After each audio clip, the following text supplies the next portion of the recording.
ભરૂચ જિલ્લા સહિત ગુજરાતભરમાં બહુ ચર્ચિત દૂધધારા ડેરીની ચૂંટણીની મતદાન પ્રક્રિયા ચુસ્ત પોલીસ બંદોબસ્ત સાથે હાથ ધરાઈ હતી। ₹1000 કરોડથી વધુનું ટર્નઓવર ધરાવતી ભરૂચ અને નર્મદા જિલ્લાની અગ્રીમ સહકારી ક્ષેત્રની દૂધધારા ડેરીના વ્યવસ્થાપક મંડળની 15 પૈકી 1 બેઠક બિનહરીફ થતા બાકીની 14 બેઠક માટે ચૂંટણીનું મતદાન ભરૂચ આયોજન ભવન તેમજ રાજપીપળા એપીએમસી ખાતે ચુસ્ત પોલીસ બંદોબસ્ત અને मतदान केन्द्र बहार समर्थकों जमावड़ा वच्चे उत्तेजनाभर्या माहौलमां शरू थयुं हतुं। उल्लेखनीय है कि भाजपा बे दिग्गज नेताओं जेमां भाजपा मैंडेटने अवगणीने पैनल उतारनार धारासभ्य अरुणसिंह राणा और वर्तमान चेरमेन घनश्याम पटेलनी पैनलो चूंटणीमां सामसामेल छे। अरुणसिंह राणानी विकास पेनलना जिग्नेश पटेले जीतना विश्वास साथे आ वखते परिवर्तन नक्की होवानो दावो कर्यो हतो। अमने संपूर्ण विश्वास है कि आ वखते सभासदोनो जे दूध उत्पादकों जे जोम और जुस्सो है कि जे अमने संपूर्ण बहुमती थी जीताड़शे अने सारामां सारू मतदान करी रह्या छे। अत्यारे मतदान प्रक्रिया केवी रीतनी होय छे? आ मतदान में टोटल 15 डिरेक्टर होय छे, एमां 12 जूथ छे ने 12 जूथनी उपर 3 जनरल सीट छे, एमां 2 महिला सीट छे अने एक अनुसूचित जाति जनजातिनी सीट छे। एम टोटल 15 डिरेक्टरनुं मतदान थाय। કેટલા બેલેટ પેપરનો યુઝ કરી એક મતદાર એક જૂથનું એક બેલેટ પેપર છે, મહિલા ઉમેદવાર માટેનું એક બેલેટ પેપર છે અને અનુસૂચિત જનજાતિ માટેનું એક બેલેટ પેપર છે। એમ 3 બેલેટ પેપર છે। ભરૂચની દૂધધારા ડેરીની ચૂંટણીમાં અપક્ષ ઉમેદવાર મહેશ વસાવાએ પણ મતદાન કરી વિજયનો વિશ્વાસ વ્યક્ત કરી સાથે તેઓનું ઘનશ્યામ પટેલને સમર્થન હશે તેમ કહ્યું હતું। તેઓએ લોકોને સારો ભાવ મળે અને ભ્રષ્ટાચાર ન થાય અને નવી ડેરી ખુલે તેવી આશા વ્યક્ત કરી હતી। અમે પણ વોટિંગ કરવા આજે આવ્યા હતા અને સારો એવો આવકાર મળ્યો છે। માની લો કે ઇલેક્શનમાં તમારી પેનલ કિંગ મેકર બને તો તમે કોની તરફેણમાં વોટ આપશો ને કિંગ બનાવશો? લાગતું નથી કિંગ મેકર થાય એવું, હા, પણ કદાચ અમે કિંગ મેકર બની શકીએ તો અમારે કોઈ પાર્ટીનો એ નથી, પણ ઘનશ્યામભાઈ સાથે અમારા જે પર્સનલ સંબંધ છે એને ધ્યાને રાખી સારો વહીવટ, કુશળ વહીવટ, એમને જે વિકાસ કર્યો છે એને જોઈને અમારે સમર્થન રહેશે।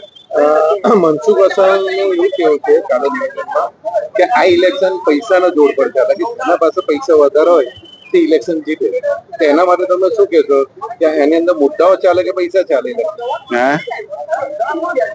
મનસુખ વસાવા કાલે એવું નિવેદન આપ્યું કે દૂધધારા ડેરીનું ઇલેક્શન જેના પાસે વધારે પૈસા હોય તે ઇલેક્શન જીતે। તમને શું લાગે કે સમસ્યાના જે મુદ્દા છે તેને પર લોકો વોટ કરે કે પૈસાના કારણે? એ મનસુખભાઈનો આપણા ભરૂચ જિલ્લાના સાંસદ છે એ એમનો મત છે, એમાં મારે કંઈ કોમેન્ટ કરવાની રહેતી નથી।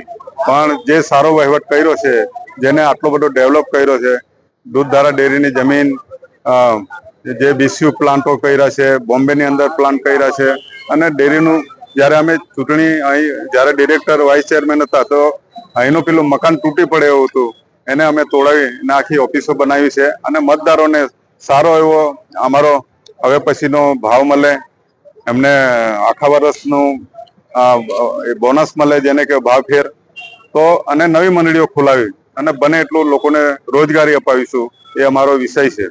અચ્છા, જે તમે બોમ્બેની વાત કરી કે જે મિલકત ખરીદી તે 32 કરોડમાં મિલકત ખરીદીને મેન્ટેનન્સની અંદર 103 કરોડ સુધી પહોંચી ગયું બજેટ, એના ઉપર સીધો આક્ષેપ છે કે ભાઈ ત્યાં કંઈક કૌભાંડ થયું છે એનો? ના, એવું કોઈ કૌભાંડ છે નથી। હા, એમાં કશું છે નથી। જે કંઈ કાયદેસર થયું છે કે અમે દૂધ અહીં ભરૂચમાં આપણું વેચાય છે, બાકીનું દૂધ બોમ્બેમાં વેચીએ છીએ। એટલે 70 કરોડ મેન્ટેનન્સ? ના, એવું કઈ છે નથી, એમાં એવી વાહિયાત વાત છે, અફવા છે। સાંજના 4 કલાક સુધી યોજાનાર મતદાનમાં 296 મતદારો ડેરીના નવા વ્યવસ્થાપક તેમજ ચેરમેનનો ચહેરો નક્કી કરશે। તે આવતીકાલે યોજાનાર મતગણતરીના પરિણામ બાદ જાણી શકાશે। આજરોજ દૂધધારા ડેરીના ઇલેક્શન માટે રાજપીપળા એપીએમસી ખાતે તથા ભરૂચ આયોજન કચેરી ખાતે મતદાન મથકનું આયોજન કરવામાં આવ્યું છે, જેમાં 296 મતદારોએ ભાગ લીધો છે।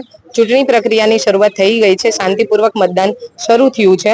11 ઝોન, જેમાં 12 ઝોન હતા, જેમાં 1 ઝોન બિનહરીફ તથા 11 સામાન્ય સીટ માટે, 2 મહિલા અનામત માટે અને 1 આદિજાતિ માટે ચૂંટણી યોજાઈ છે અને ચૂંટણી પ્રક્રિયા અત્યારે શાંતિપૂર્વક ચાલુ છે।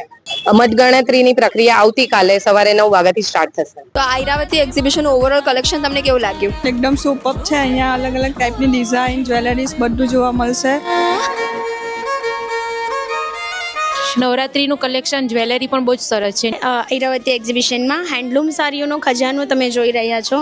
હું આ સાડી એકચ્યુઅલી જે મેં પહેરી છે એ પ્યોર 120 કાઉન્ટ પર છે. આ નવરાત્રીમાં બી પહેરાયા ડિફરન્ટ ટાઈપ્સ ઓફ શર્ટ્સ ને ડિઝાઇન બી આ નવરાત્રીનો પેચ બ્યુટીફુલ એન્ડ એલિજન્ટ. થોડું યુનિક તમને દેખાવું હોય અને કંઈક ડિફરન્ટ માર્કેટથી ડિફરન્ટ તમારે લેવું હોય तो must visit Iravati exhibition. Iravati का जो भी एग्जीबिशन है इधर विजिट किया. इधर के कलेक्शन बहुत अच्छे हैं. ज्वेलरी कलेक्शन हो गए, एथनिक वेयर, वेस्टर्न वेयर.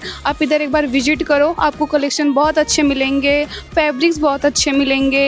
મને તો ખબર જ હતી કે તમે મારી વાત નહીં માનશો, પરંતુ કસ્ટમરના ફીડબેક સાંભળ્યા પછી હવે તો મારી વાત માનશો ને.